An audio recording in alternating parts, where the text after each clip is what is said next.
Supplies instructional video on how to mount your platen bracket. The tools required for this are going to be a marking utensil of any type, a hammer, a screwdriver. A drill will help a lot, but a screwdriver will work perfectly fine, and a speed square. So to mount our premium platen bracket, as the instructions say, we're going to want to measure down with our speed square 4 inches from the back of the platen.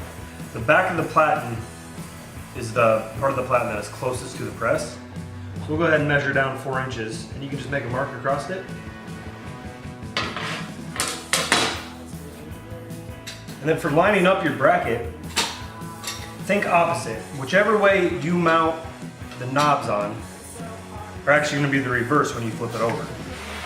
So if you're right-handed, you'll want to mount it, looking at it from this view, you want to mount your knobs to the opposite side. After our 4-inch mark from the back of the platen, we're going to want to find the center of the platen. This is a 16-inch platen, so I'm going to go ahead and I'm going to mark 8, which would be the dead center of the platen. Now we know our nevertheless presses use a 2-inch wide platen arm. So from the 8-inch mark, we're going to want to measure over 1 inch on each side.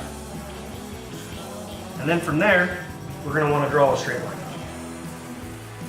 These are going to be the alignment marks to help us align our platen bracket. So once it's mounted, it's centered. So there's our alignment marks. Now the premium brackets are made a little bit wider, so they have a little play in them for the side locking knobs. So we're going to want to take and line up the inside of the bracket, the side without the knobs. We're going to want to line that up to our marks. That way when the locking knobs are tightened down, your pallet will be centered on your press.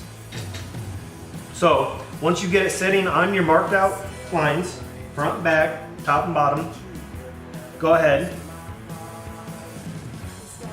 and mark the screw mounting holes.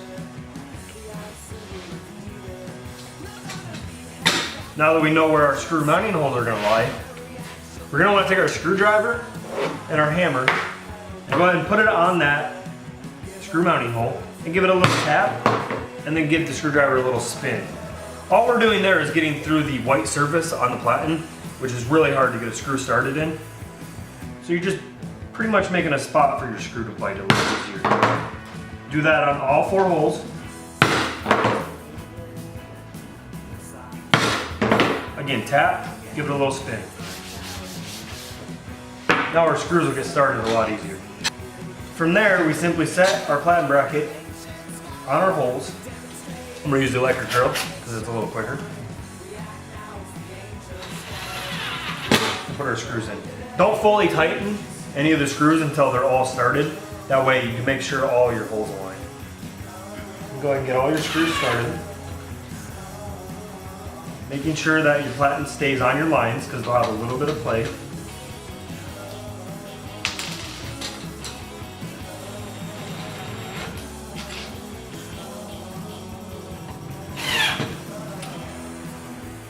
Again, before final tightening, just making sure your platen is still on all your guidelines, nice and square. And then go ahead and give them a little tighten. Once you feel the screws tightened in, you don't have to go overkill too much, or you could strip out the hole and have to move them a little bit.